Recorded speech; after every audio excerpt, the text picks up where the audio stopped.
Fala, meu povo, tudo bom com vocês? Sejam todos bem-vindos de volta para quem já conhece o podcast. E para você que está chegando agora, seja muito bem-vindo. O meu nome é Felipe, eu sou psicólogo e no Preto e Azul, que é o nome desse podcast, eu uso da psicologia, na verdade, para fazer análises de casos reais, de, por exemplo, crimes reais. Também uso da psicologia para fazer análises de filmes, músicas, séries, personagens.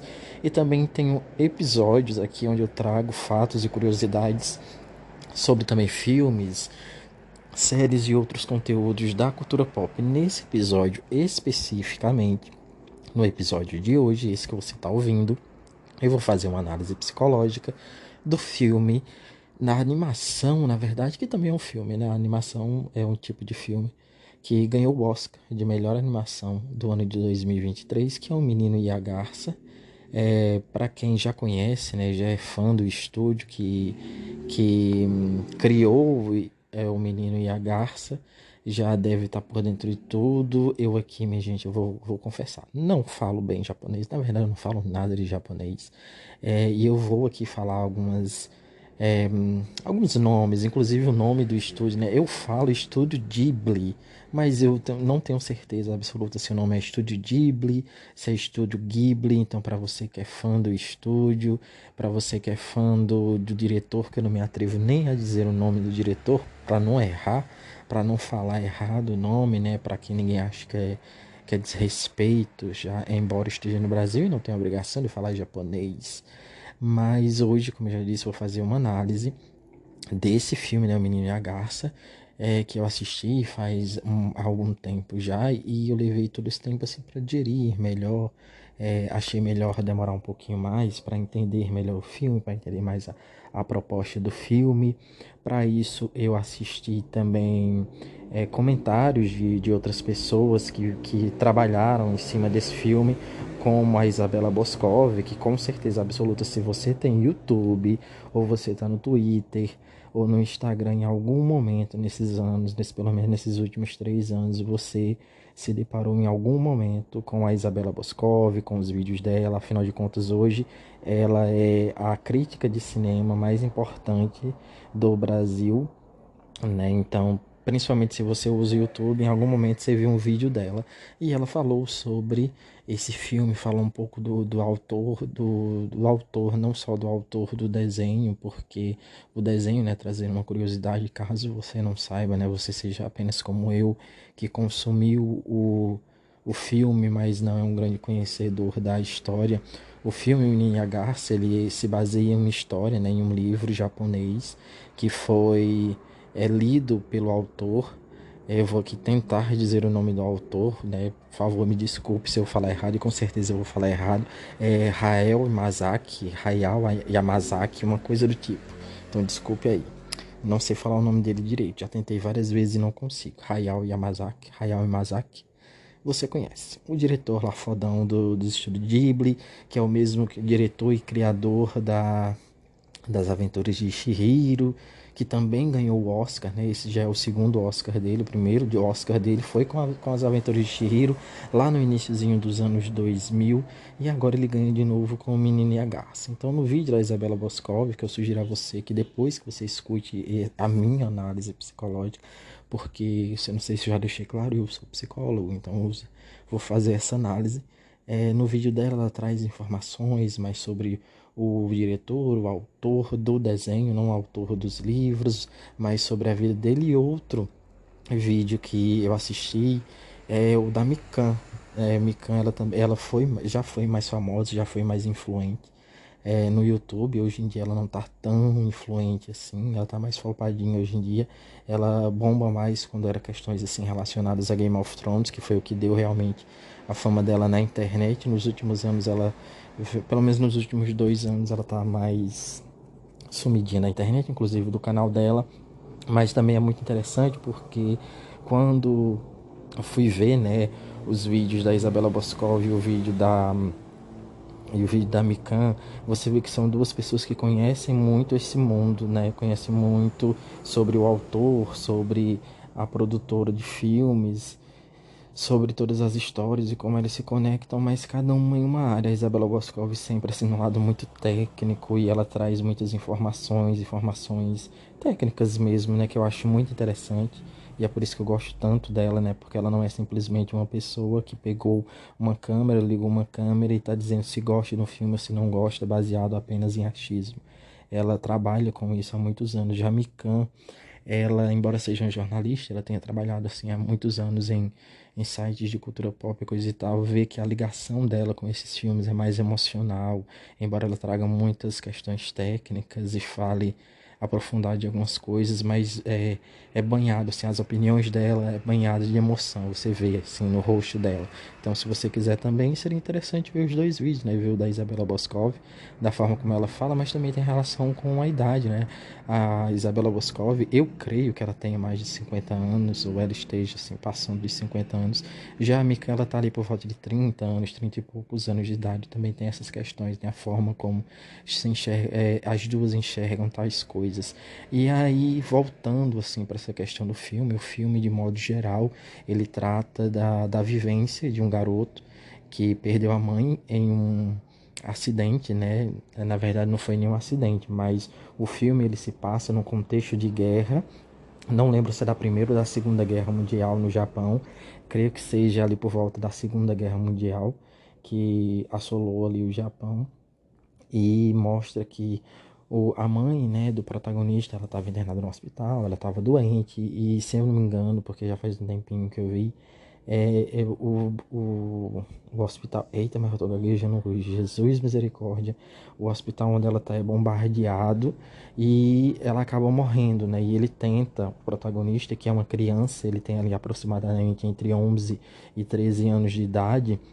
Isso não é cravado, pelo menos não no filme, não que eu me lembre. Isso não é cravado em nenhum momento qual é a idade fixa dele. Mas ele tem aí, entre o final da infância e o início da adolescência.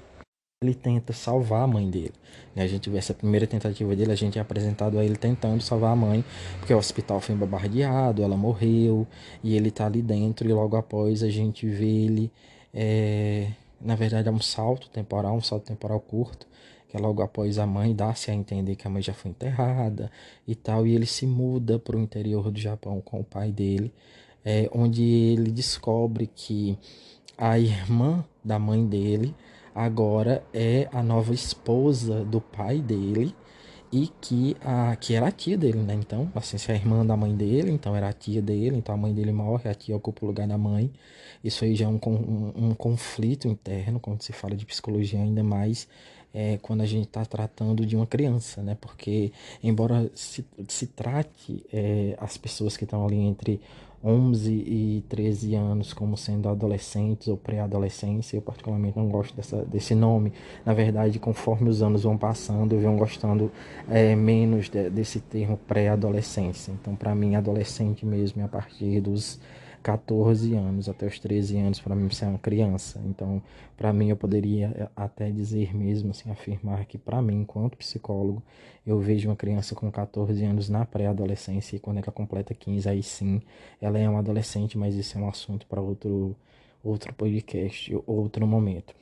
E aí ele descobre então que a tia é a nova mãe dele, não apenas, não, na verdade ele descobre que a tia está ocupando o lugar da mãe, né? Que é a nova esposa do pai, o que já é uma coisa bastante estranha, né, minha gente? Porque assim, se você levar o pé da letra para um pai, depois que a mãe, na verdade, depois que a esposa morre, ele iniciar um relacionamento com a tia da irmã, é porque ali já existia alguma coisa, né? Se a gente poderia aprofundar. E essa é uma das belezas também desse filme. Esse filme, ele, então, citando Mikan novamente, Mikan, como ela olha mais esse lado, assim, mais, vamos dizer, um lado mais humano, menos técnico, pelo menos no primeiro vídeo que ela fez, não sei se ela fez outros vídeos sobre, ela fala que quando ela teve acesso ao filme, né, que ela tem aquelas cabines de imprensa, que ela viu que muita gente gostou do filme, muita gente saiu confuso do filme, muita gente não gostou do filme. De fato, ele não é um filme assim muito fácil para você absorver ele logo de início. Ele pode ser para muitas pessoas, e tenho certeza que é para muitas pessoas um filme confuso. Eu já disse assim, na verdade, eu tenho uma ideia sobre esse filme, é que para mim ele foi criado seguindo assim um fluxo de pensamento. É como se o Hayao Yamazaki, o diretor do filme, enfim, e também criador do desenho, ele da animação, ele fosse assim uma torneira e ele tivesse aberto essa torneira e a água que saía dessa torneira sem parar fosse a toda a criatividade dele. Então ele colocou toda a criatividade dele, abriu a torneirinha da criatividade, deixou a criatividade fluir, e é como, né, pelo menos se eu não me engano, com a Isabela Boscov chegou a comentar que ele não segue, por exemplo, uma história linear, ele não segue uma linha de roteiro, ele não cria a história primeiro para depois criar o desenho em si. Ele vai criando o desenho, é como se ele fosse desenhando e depois ele fosse encaixando os desenhos, encaixando a história naquele desenho. Primeiro ele faz o desenho, depois ele encaixa a história, né? No caso, encaixava as falas e a trama e coisa e tal. E dá pra ver isso bem. E é isso que torna o filme até bastante complexo, né? Quando a gente vê toda essa apresentação, primeiro a gente vê ele, como eu já disse, sendo apresentado tentando salvar a mãe, e a gente não entende de primeira que ele tá tentando salvar a mãe, mas ele tá correndo em direção ao local que tá pegando fogo. A gente também não entende imediatamente que ali se trata do contexto de guerra, porque em nenhum momento fica 100% claro que estão vivendo um contexto de guerra, ninguém fala explicitamente sobre a guerra. E depois a gente também não entende que a mãe dele morreu de início. A gente na verdade, ele vai jogando essas informações pra gente e a gente vai montando esse quebra-cabeça. E essa é a complexidade desse filme, né? Nada ali é explícito, nada ali é 100% objetivo. E quando a gente pode fazer uma análise, e na verdade não é nem uma análise, mas uma comparação, que eu gosto muito de fazer uma comparação com os filmes da Disney, com os produtos da Disney, já que pra mim, pelo menos, eu cresci vendo anime e também vendo coisas da Disney, mas eu sempre preferi mais anime, porque o anime, embora ele seja muito mais criativo, né, essas animações japonesas sejam muito mais criativas, elas são muito mais agradáveis para mim, elas dentro daquela criatividade, dentro daquelas barreiras que não existem, porque para mim os desenhos da Disney não têm barreiras, existe ali existe uma humanidade, eles tratam de assuntos humanos, como a morte, como o luto, como a perda, essas questões psicológicas e outras, de modo muito verdadeiro.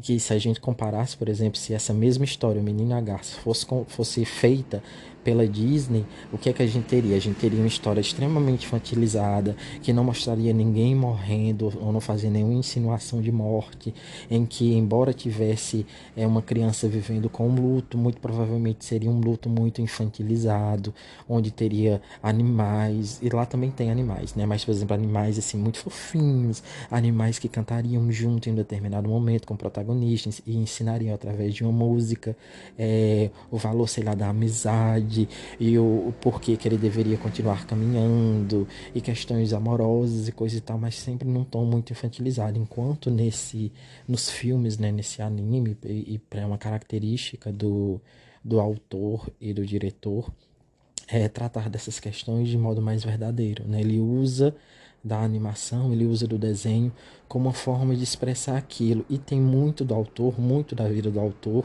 nesse filme, assim como outros filmes dele. Eu já assisti vários outros filmes dele, até já citei aqui, né, alguns filmes dele que eu assisti, e é muito interessante isso, é isso que me traz, né, a forma como ele usa da animação para falar de coisas sérias, nesse caso, o luto e outras questões.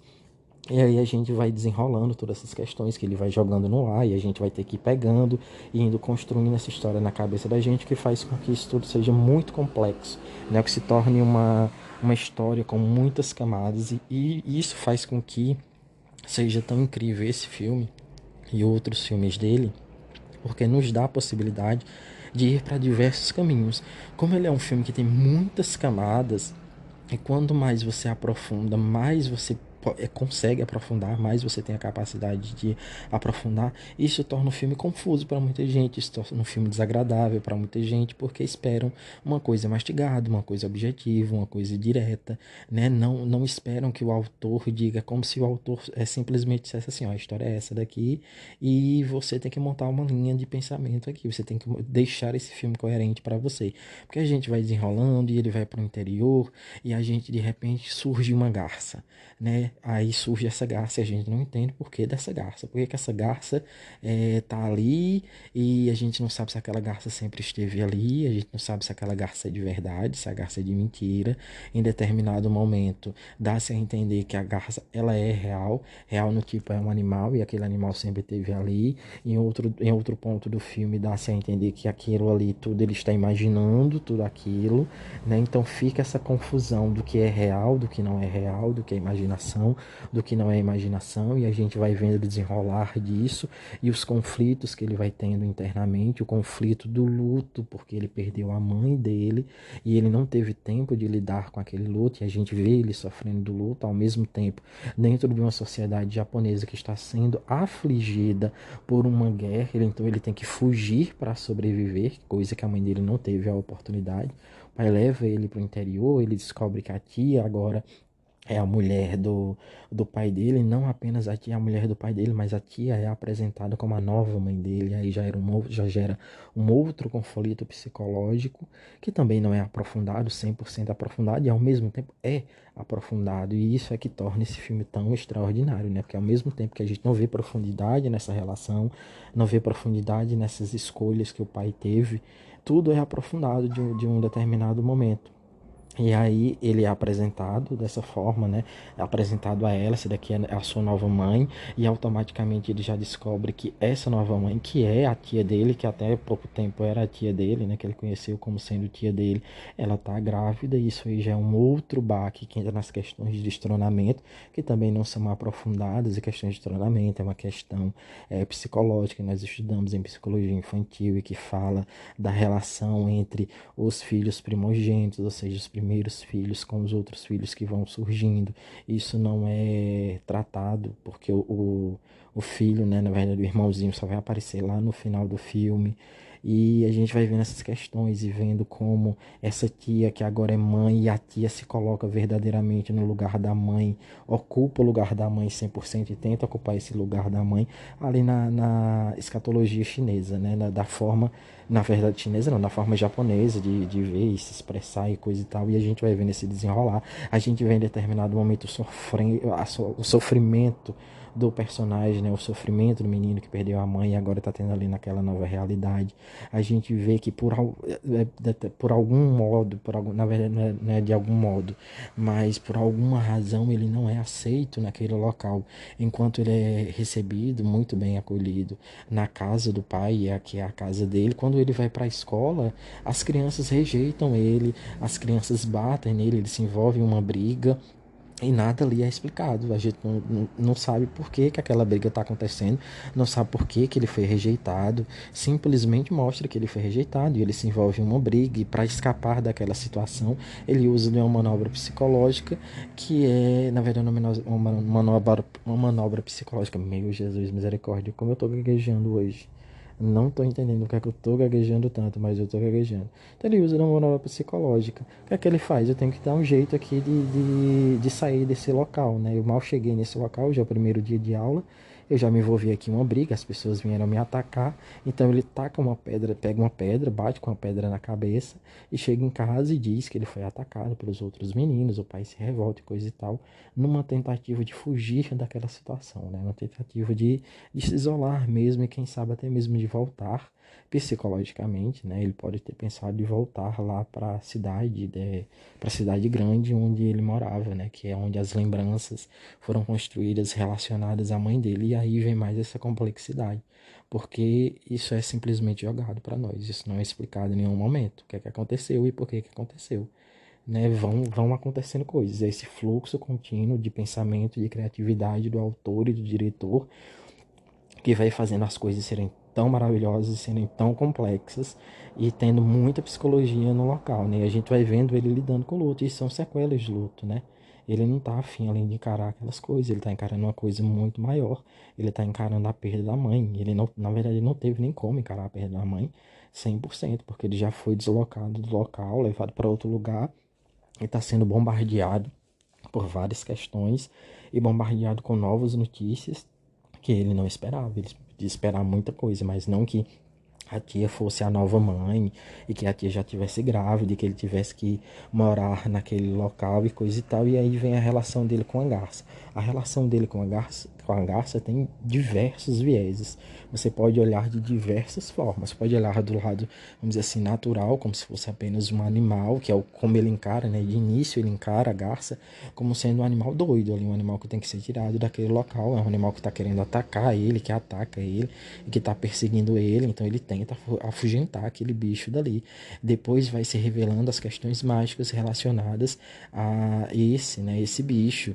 E aí existe uma relação que vai se aprofundando entre ele e esse animal, que se revela um animal mágico, quando a tia dele, que é a nova mãe dele, desaparece. E ele vai em busca dessa tia, tendo como ajuda a garça. E aí a garça revela-se, vai revelando todos os segredos, o que a garça é de fato, e aí ela vai ajudando como uma espécie de guia. E é muito interessante porque chega nessa parte e aí fica mais confuso ainda para muita gente, porque é necessário que a gente tenha assim um hiperfoco muito grande, esteja disposto e aberto a encarar isso como uma obra muito complexa, porque de fato é uma obra muito complexa, porque você pode encarar isso de qualquer forma. E aí você pode engolir essa questão de simplesmente aquilo que era um bicho que estava perseguindo ele, agora não é mais um bicho, agora é uma criatura mágica. E também pode ser visto de um ponto de vista psicológico, né? Se a gente leva para isso, como se fosse um guia, como se fosse ele mesmo, né? Como se aquele animal fosse uma projeção da consciência dele, que ele tivesse projetando aquele animal, é como se ele criasse realmente aquele animal para se vir como um guia e ele tivesse aquele animal guiando ele em um trajeto, em uma missão em que ele encararia o seu luto, encararia a sua tristeza, encararia a sua perda e com a ajuda dele, não apenas dele, mas de outras coisas que vão acontecendo, ele então viveria esse luto, que é a grande questão, né? A grande questão no mundo real, não só apenas no mundo real, mas também em qualquer questão que se trata de luto, é o encarar esse luto. O luto, ele tem que ser vivido, ele tem que ser encarado, ele não pode ser ignorado, porque a gente não tem o que fazer, né? Por que que o luto tem que ser encarado, seja no desenho, seja na nossa vida real? Porque a gente não tem o que fazer. A gente está lutando contra o inevitável, a gente não... É aquela questão, né, que se fala pelo menos aqui no Nordeste, né, onde eu resido, onde eu moro, onde eu nasci, onde eu cresci, a gente sempre fala que dá-se jeito para tudo. A única coisa que não tem jeito é a morte. E é isso. A gente pode dar jeito em qualquer coisa, a gente não dá jeito na morte, a gente não dá jeito no luto. E a gente tem que viver esse luto, tem que encarar esse luto. E a garça serve em determinado momento, e na verdade do meio para o fim do filme, a garça serve como isso, como uma projeção dele, como se fosse uma projeção dos seus sentimentos. É como se fosse o seu super ego dizendo: vamos encarar isso aqui, querido. Vamos encarar isso aqui, vamos seguir isso aqui, mas obviamente de uma maneira mágica, de uma maneira lúdica, de uma maneira muito criativa, que vai ficando ainda mais complexo. E é nessa parte que o filme vai ficando mais complexo e mais complexo, até que ele encara realmente o luto. E ele encara o luto quando ele descobre em determinado momento que, de certa forma, a memória da mãe, ela tá presa naquele mundo mágico. A mãe dele está lá numa forma infantil, numa forma de criança, e a mãe dele, inclusive, ajuda ele, né, a mãe dele na forma de criança, ajuda ele a encarar todas as adversidades daquele mundo, ajuda ele a sair, inclusive ajuda ele a perceber, depois de encarar esse luto, depois de todas as manobras psicológicas que ele usa ali dentro daquele mundo, né, que para mim pode ser entendido dessa forma, mas também pode ser entendido como diversas outras formas, como aquele mundo sendo uma projeção do inconsciente dele. Ela ajuda ele a encarar o problema de frente e tomar a decisão, usando da sua liberdade e da sua responsabilidade, a decisão de voltar para o mundo real. E aí entra mais uma questão complexa, porque o para o que pode ser encarado e o que é encarado por mim, né, enquanto psicólogo, como sendo uma projeção do luto dele, uma projeção da dor dele, uma forma de encarar aquela dor dele, é real. Porque não é ele apenas que vê isso, mas as pessoas que estão ali vivem aquele mundo, as pessoas conhecem aquele mundo, já ouviram falar em determinado momento, né, que é um dos momentos principais do filme, a gente vê a união entre esse mundo mágico, esse mundo fantástico, com o mundo real e vê que aquilo tudo ali é de verdade. E em certo modo, né, aquilo é de verdade. E é isso o que faz desse filme tão complexo. Eu poderia falar aqui por diversas questões e diversos olhares. E ele é muito interessante por causa disso. Porque, por exemplo, se você assistir, tiver um historiador pode utilizar desse filme, da complexidade desse filme, para falar da história. A história do Japão, a história daquele período, a história da guerra no Japão. Se você pega um sociólogo, um antropólogo, um filósofo, ele pode trazer outros pontos de vista. Dentro do ponto de vista psicológico, dá-se para analisar com tudo ali, basicamente, né? Aquelas questões de obnubilação, questões de desrealização, de descaracterização, questões de liberdade e responsabilidade, que é uma coisa muito presente. Ele está o tempo todo utilizando, principalmente do meio para o final do filme, de sua liberdade, de sua responsabilidade, a liberdade e a responsabilidade que é tratada, que é estudada dentro da logoterapia, que é uma teoria psicológica que eu estudo, que eu me aprofundo mais e que eu gosto muito. Então ele usa dessas questões, como eu disse, liberdade e responsabilidade, para escolher, né? Ele pode escolher viver naquele mundo de fantasia, onde ele teria controle de tudo, onde tudo seria perfeito, onde ele conviveria com a mãe, não a mãe que ele conheceu, né, a mãe adulta, mas uma projeção infantil, infantilizada na mãe, né, a mãe criança, como se fosse um espírito em que ele teria o domínio, tudo que aconteceria ali seria para ele, né, e para satisfazer suas vontades, ele poderia voltar para o mundo real, encarando a realidade, encarando o luto, o fato da mãe dele ter morrido e das coisas não serem mais como ele gostaria que fosse, e ele acaba escolhendo isso, ele acaba escolhendo voltar para o mundo real, o que torna isso ainda mais complexo e poderia se analisar, fazer outras análises ainda mais complexas. E resumindo a história, O Menino e a Garça é um filme extraordinário, é um filme difícil, não é um filme fácil, é um filme muito interessante porque pessoas diferentes vão ter visões diferentes, algumas pessoas vão compartilhar da mesma visão, o que é completamente aceitável, né? Como eu já disse no começo desse episódio, né? A Isabela Boscov tem uma visão desse filme e a Mikan tem outra visão desse filme. Eu, enquanto psicólogo, tenho outra visão desse filme. Se a gente for perguntar para uma criança, né? Uma criança vai ter outra visão desse filme, porque a criança, né, todos nós já fomos crianças em algum momento, as crianças elas vão focar mais na parte lúdica, na parte mágica, nas cores, no movimento, nas coisas que estão acontecendo. A criança fica na superfície, ela ainda não tem aquela capacidade de fazer esse aprofundamento, de entender que as questões que estão sendo tratadas ali são questões muito complexas, questões psicológicas, sociológicas, antropológicas, mas principalmente psicológicas, questões relacionadas ao luto, à perda, porque eles não viveram, pessoas que viveram o luto, que perderam pais, mães, avós, irmãos, primos, conhecidos, vão ter uma relação completamente diferente com esse filme, vão ter uma visão completamente diferente com esse filme, e vão ter pessoas que vão assistir esse filme e outros filmes, esse desenho, né, ou esse anime, seja lá como você enxergue ele, e vão simplesmente dar uma cagada pra esse filme, porque para eles esse filme não representa absolutamente nada, e vão ter pessoas que nunca vão assistir esse filme e nunca vão entender sua complexidade, nunca vão ter acesso à sua complexidade. Todos nós estamos certos e todos nós estamos errados na visão de alguma pessoa. Em resumo, para mim, se você já assistiu esse filme, assista novamente. Tenho certeza absoluta que se você, não sei com que idade você está assistindo esse filme, mas se você assistir esse filme esse ano e você assistir daqui a 5 anos, porque você vai estar 5 anos mais velho, você vai absorver questões completamente diferentes, coisas que você não viu na época, e se você assistir daqui a 10 anos, você vai absorver esse filme de uma outra maneira, porque você já vai ter uma bagagem de vivência, uma bagagem de desenvolvimento, uma bagagem psicológica completamente diferente, e essa é a graça e a complexidade desses filmes, né? Porque a gente vai absorvendo coisas conforme nós vamos amadurecendo, porque nós não vamos nos colocando nas posições, né? Em outras posições. e tendo outras armas para encarar esse tipo de coisa, o que é maravilhoso, né? Pelo menos para mim é maravilhoso. Para algumas pessoas vai ser super chato, né? Algumas pessoas, como eu disse, vão assistir esse filme uma vez, pronto, acabou-se. E vão até esquecer que assistiram esse filme. Então, se você chegou até aqui, se você gostou desse nosso papo, não se esquece de se inscrever aqui no canal. Não interessa por onde você esteja vindo, se você está ouvindo a gente na Amazon, no Deezer, no Spotify. Nós estamos também no YouTube. Esse episódio vai estar disponível no YouTube também. Você acha a gente com o mesmo nome, é só procurar lá preto e azul. Não esquece de compartilhar esse episódio com seus amigos que gostam do tema.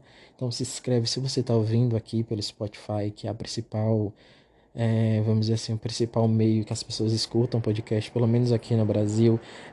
Não se esquece de se inscrever, é de graça, você não te custa nada, você só vai ganhar episódios novos sempre que for necessário.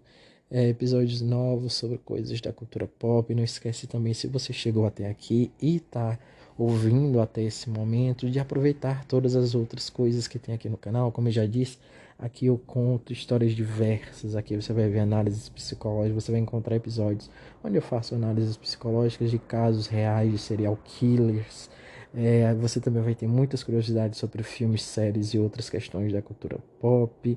E mais uma vez, se você gostou, não esquece de compartilhar, já disse 300 vezes. Tá cansativo até pra mim já. Mas é isso, a gente se vê em um próximo episódio. Valeu, falou.